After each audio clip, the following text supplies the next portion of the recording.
নমস্কার বন্ধুরা, শুরু করছি আজকের ভিডিও। আজ আবার একটা মেকআপের টিউটোরিয়াল নিয়ে চলে এসেছি অনেক দিন পর। আজ এটা সাউথ ইন্ডিয়ান লুক ক্রিয়েট করার চেষ্টা করব। তো প্রথমেই মুখটা আমি ক্লিন করেছি ওয়েট টিস্যু দিয়ে। এরপর আমি মিস্ট ইউজ করছি রিকোডের কোলাজেন বুস্টার, যেটা ভীষণ ভালো। তোমরা কিন্তু সব স্কিনে ইউজ করতে পারো, সেই কারণে আমি এটা ইউজ করি। এরপর আমি ময়শ্চারাইজ করেছিলাম আফটারাইজার দিয়ে, আর আমি এখন প্রাইমার দিচ্ছি। প্রাইমারটা রিকোডের যে জেল বেস প্রাইমারটা রয়েছে সেটা। এরপর আমি এটা রিকোডেরই প্রাইমার ইউজ করছি, যেটা গ্রিপ প্রাইমার, খুবই ভালো গরমের জন্য। শীতকালে এটা না ইউজ করাও যেতে পারে, বাট গরমের জন্য ভীষণ ভালো। আর ডে মেকআপে কিন্তু অবশ্যই তোমরা এটা ইউজ করতে পারো। খুব সুন্দরভাবে মেকআপটাকে লং লাস্টিং করতে সাহায্য করে, যেটা খুবই ভালো লাগে আমার। এরপর আমি একটু স্কিনটাকে কারেকশন করে নিচ্ছি আফটারাইজার অল ইন ওয়ান প্যালেট থেকে। আর ওখানটা আমি একটু ফিঙ্গারে করেই করছি, এটাতে আমার সুবিধা হয়, মনে হয় যেন এতে ব্লেন্ডিংটা ভালো হয়। তো তারপর আমি বিউটি ব্লেন্ডার ইউজ করব। তো প্রথমে আমি একটুখানি ফিঙ্গারের সাহায্যে করছি, যেটার জন্য আমার মনে হয় যে লুকটা ভালো আসবে। এরপর আমি হালকা করে বিউটি ব্লেন্ডার দিয়ে ওটাকে ব্লেন্ড করে দিচ্ছি। বিউটি ব্লেন্ডার ইউজ করছি লন্ডন প্রাইমের। সুন্দর করে ব্লেন্ড করে হয়ে গেলে এবার আমি ফাউন্ডেশন ইউজ করব। ফাউন্ডেশন ইউজ করছি আফটারাইজার আর ফরএভার 52 মিক্সড করে দুটো সেটকে মিক্সড করেছি। মিক্সড করে ওর স্কিন টোন অনুযায়ী একটা সেট আমি তৈরি করেছি, করে আমি ব্লেন্ড করব। তো সুন্দরভাবে ব্লেন্ড করে নিচ্ছি। যাদের যদি কারো ড্রাই স্কিন হয় তাহলে আফটারাইজারটা কিন্তু অবশ্যই অল্প অল্প করে লাগিয়ে তারপর ইউজ করবে, নাহলে কিন্তু ফাউন্ডেশনটা ব্লেন্ড করতে অনেকটা সমস্যা হতে পারে। আর যদি তুমি একটা মিক্সড করে দাও তাহলে একটু সমস্যাটা কম হবে, যে কোনো একটা লিকুইড বেস ফাউন্ডেশন যদি ইউজ করো। তো এরপর আমি ভালো করে এটাকে ভালো করে ব্লেন্ড করে নেব বিউটি ব্লেন্ডারের সাহায্যে।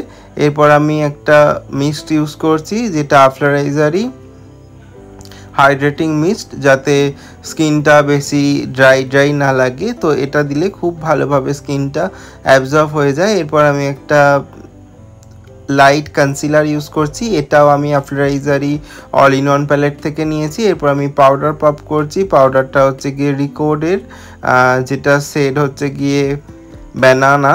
তো তোমরা কিন্তু রিকোডের পাউডার ইউজ করতে পারো, যেটা ওয়াটারপ্রুফ হয় আর খুব কমের মধ্যে, খুব রিজনেবল প্রাইসের মধ্যে পাউডারটা পাওয়া যায়। দেখতেই পাচ্ছ স্কিনটা কত সুন্দর লাগছে, একদম একটা ডুই বেস হয়েছে, যেটা আমি কিন্তু খুবই বাজেট ফ্রেন্ডলি প্রোডাক্ট দিয়ে করেছি। এরপর আমি একটুখানি কম্প্যাক্ট করে নিয়েছি। এরপর আমি করছি কন্ট্রোর। আমি কন্ট্রোর করেছি মেকআপ স্টুডিওর একটা কন্ট্রোর প্যালেট থেকে। আমি ব্লাশার ইউজ করছি ফরএভার 52-র একটা ব্লাশার, যেটা ভীষণ ভালো। আমার মনে হয় এটা বেশ লং লাস্টিং হয়। আমি কিন্তু কোনো রকম ক্রিম বা ব্লাশার বা ক্রিম কন্ট্রোর ইউজ করিনি। তো আমার যেহেতু ডে মেকআপ ছিল, সেহেতু আমি বেশি ডার্ক করতে চাইনি। তো তোমরা যদি ব্রাইডাল করতে যাও সেক্ষেত্রে তোমরা ইউজ করতে পারো, কিন্তু ন্যাচারালি আমি ক্রিম কন্ট্রোর, ক্রিম ব্লাশার কমই ইউজ করি। আমার মনে হয় পাউডার দিয়েই হয়ে যায়।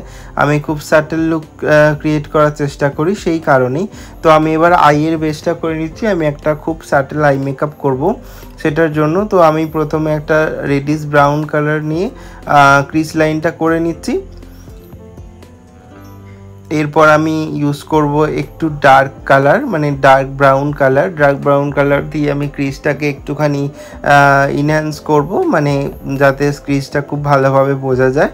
তার আগে আমি একটুখানি ওপরটা করে নিলাম, যাতে খুব ভালো একটা ফিনিশিং আসে। এরপর আমি এটা লাইট ইয়েলো কালার বা তোমরা স্কিন কালারও নিতে পারো, নিয়ে ওটাকে ওপরটাকে আমরা ভালো করে ব্লেন্ড করে নেব। এরপর আমরা একটা ডার্ক ব্রাউন কালার নিয়ে শুধুমাত্র ক্রিজের নিচেটুকু অংশ, মানে আইয়ের লিডটাতে আমরা একটু ভালো করে ব্লেন্ড করে নেব। আর ব্লেন্ড করার সময় অবশ্যই মাথায় রাখবে যেন ওটা অনেকটা না হয়ে যায়। তো সেই কারণে আমি হাতে ভালো করে আগে ইমালসিফাই করে নিচ্ছিলাম। এরপর আমি একটা আই ম্যাজিকের সিমার ডাস্ট ইউজ করেছি, যেটা ভীষণ ভালো। এরপর আমি আইয়ের নিচেটা সেমভাবেই করে নিয়েছি। আমি লাইনার ইউজ করছি, আর আমি কাজল হিসেবে এই লাইনারটা ইউজ করেছি। এটা ফরএভার 52 লাইনার, যেটা ভীষণ ভালো, একদম স্মাচ প্রুফ হয়। তো অবশ্যই তোমরা ইউজ করতে পারো। এরপর আমি পিএসির একটা আইব্রো প্রমিট ইউজ করছি, যেটা সেট নাম্বার 02। আমার খুব ভালো লাগে, যেটা খুব ন্যাচারাল লাগে আইব্রোটা। আমি আইব্রোটা খুব ন্যাচারাল করাই পছন্দ করি, আমি খুব একটা ব্ল্যাক কিস আইব্রো পছন্দ করি না, সেই কারণে আমি এটা ইউজ করি। এরপর আমি ইউজ করছি ফিক্সার, যেটা আফলারাইজা। আশা করছি আজকের ভিডিওটা ভালো লেগেছে। লিপস্টিক করলেই আজকের লুক কমপ্লিট। যদি ভালো লাগে তাহলে অবশ্যই লাইক করো, কমেন্ট করো, আর প্রচুর শেয়ার করো। যদি সাবস্ক্রাইব না করো তাহলে সাবস্ক্রাইব করে নাও। থ্যাংক ইউ পুরো ভিডিওটা দেখার জন্য আর আমার সাথে থাকার জন্য অসংখ্য ধন্যবাদ।